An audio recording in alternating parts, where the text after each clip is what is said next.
Как гласит история, идея создания разъемной деревянной куклы на Руси была подсказана художнику Сергею Малютину японской игрушкой Дарума.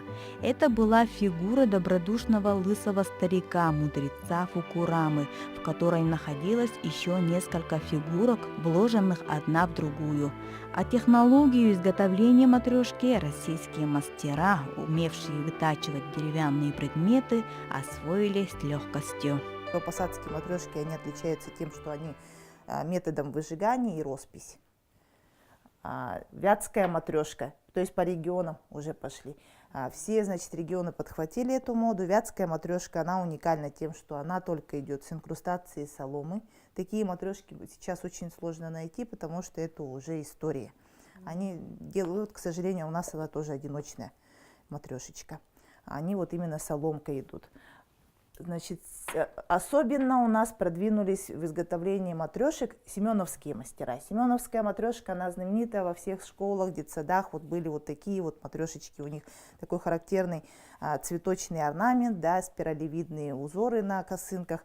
И вот если вот эта вот матрешка 60-х, 70-х годов, вот эта вот матрешка, которая уже современная, которая пущена на поток, да, и на экспорт в том числе, это уже с 2000-х годов начиная, и даже они вот стали делать такую голограмму, чтобы исключить подделки. Потому что матрешки все-таки народом очень любимы.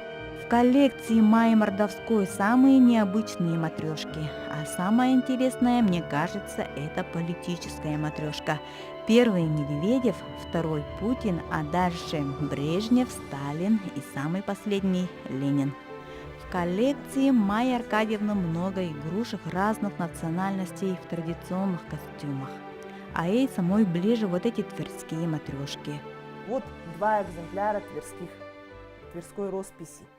Они вот для тверской росписи, да, характерна конкретно очень детальная прорисовка.